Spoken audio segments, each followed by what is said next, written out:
ఇప్పుడే షిఫ్ట్ చేశారనుకుంటాను. అవును మెరిన్, తను Vijay. Hi Merin. Get well soon. Thank you. నా కారే ఆ రోజు మిమ్మల్ని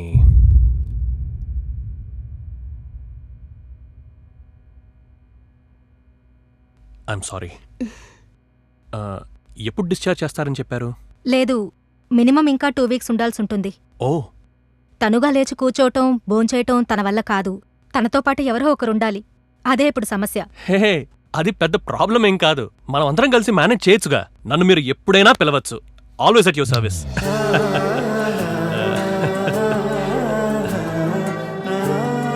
మీకున్న బిజీ షెడ్యూల్లో డిస్టర్బ్ చేసినట్టే ఉండదు కదా? హే, అలా ఏం లేదు. నేను ఎక్కడున్నా సరే నా బిజినెస్ ఫోన్లోనే డీల్ చేస్తాను.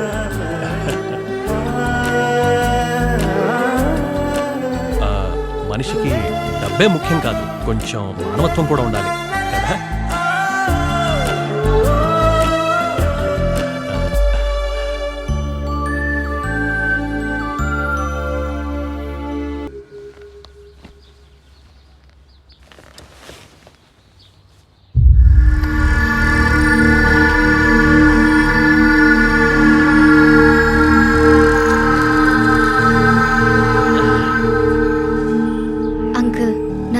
నిద్రపోనిస్తారా? అలాగే హ్యాపీగా పడుకోమ్మా. నేను ఇక్కడ సైలెంట్ కూర్చుంటాను.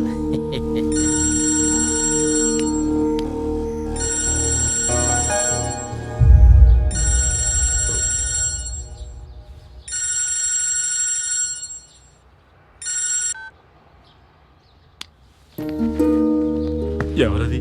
ఎవరు ఫోన్ చేసింది? అది ఊరు నుండి. నేను తర్వాత కాల్ చేసి మాట్లాడతానులేండి. నిద్రపోతానన్నావుగా, నేను నీకు సహాయం చేయనా?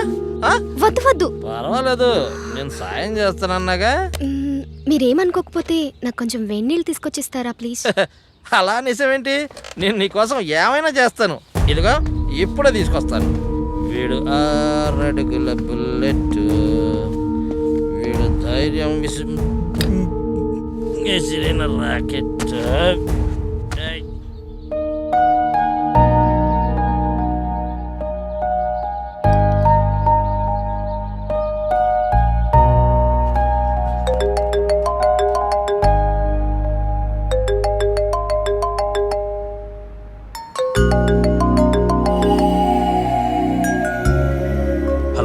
హలో, సారీ అండి. Actually I'm not in a situation to pick your call, అందుకే లిఫ్ట్ చేయలేదు. అంత ఫోన్ కూడా లిఫ్ట్ చేయలేని సిచ్యువేషన్ ఏంటి? అది ఆ శాంసన్ అంకిల్ ఇక్కడే ఉన్నారు. వాడు బయటికి వెళ్ళలేదా?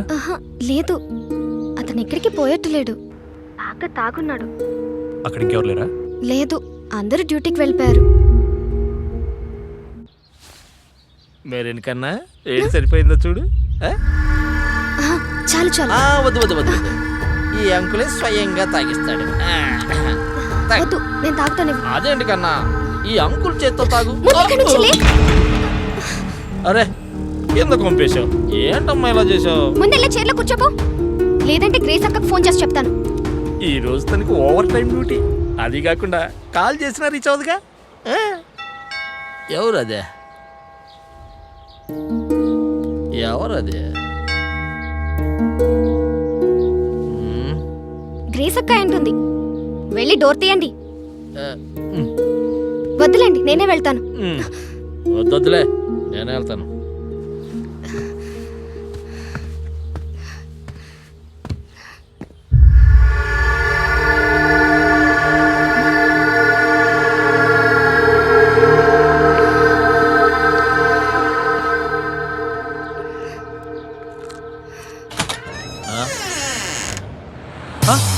What a surprise! Samsung sir బయట మంచు కురుస్తుందని ఇంటికి వచ్చారా ఏంటి? ఏం కావాలి? కొంచెం అడ్డు తప్పుకో బ్రదరు. మెరిన్ ఎక్కడ? ఓ, పైన ఉంటుంది కదా, నేనే పైకి కలుస్తా. ఎక్కడికి వెళ్తున్నావు? ఆగో, ఆగమంటుంటే. హాయ్ మెరిన్. వీడికి ఒంటరిగా ఉన్న అమ్మాయిల ఇంట్లోకి నేరుగా వచ్చేస్తాడా? అది నేనుండగా. హాయ్ మెరిన్, ఇతనికి ఇక్కడ ఏం పని? ఏంటి? నీకు ఇక్కడ ఏం పని అని అడుగుతున్నాను. అయ్యో ఆ విషయం బ్రదర్ చెప్పడం మర్చిపోయాను. రా బ్రదర్, ఎందుక నేను ఎందుకు వచ్చానో చెప్పాలి కదా బ్రదర్ నీకు. రా మినిట్, జస్ట్ మినిట్.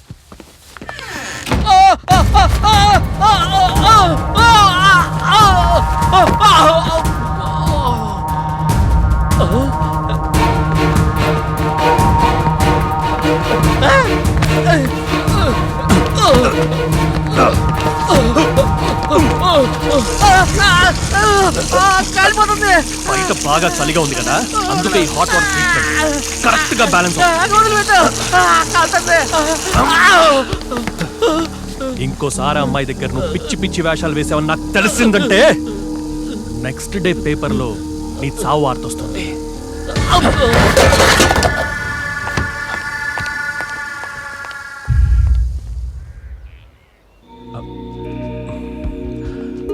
వాడు వెళ్ళిపోయాడులే.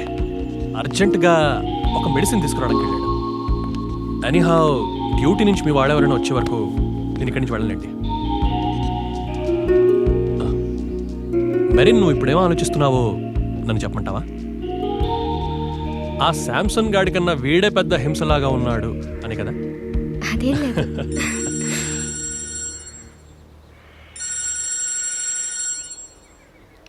ఊరు నుండి ఒక్క నిమిషం విజయ్. ఓకే. నాన్న లేదు, నేను డ్యూటీలో ఉన్నాను నాన్న.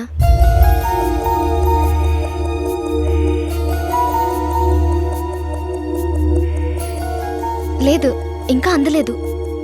నాకు తెలుసు కదా నాన్న, శాలరీ రాగానే పంపిస్తాను. ఓ సారీ. ఇదిగో రేపటి నుండి రాయటం మొదలు పెడతాను. Wish you the might.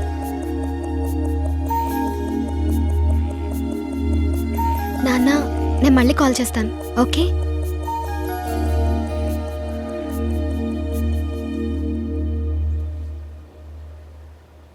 మ్యాంగ్లూర్లో nursing చదువుతున్నప్పటి నుండి రాయటం అలవాటు.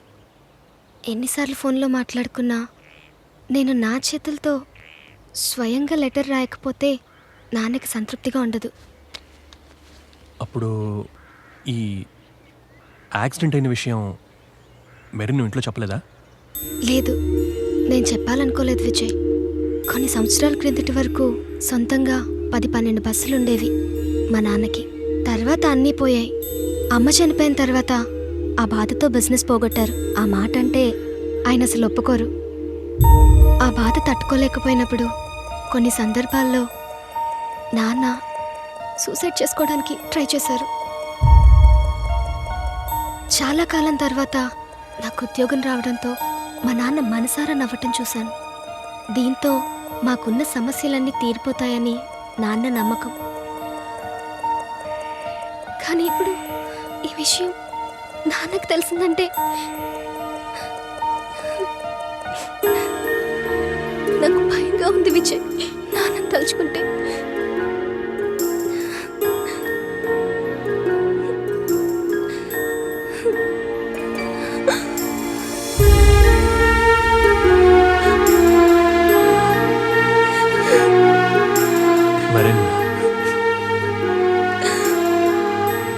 మరి నువ్వేం బాధపడకు.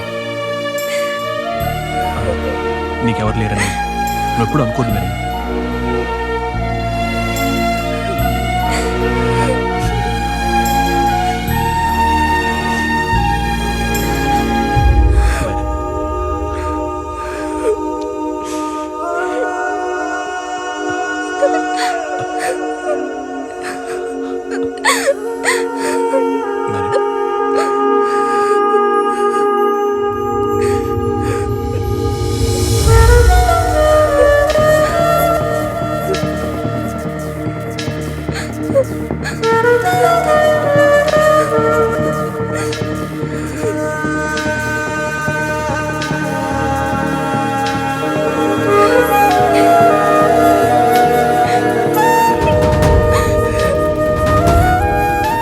జీవితంలో మొట్టమొదటిసారిగా సెంటిమెంట్గా ఫీల్ అవుతున్నట్టు నాకు అనిపించింది.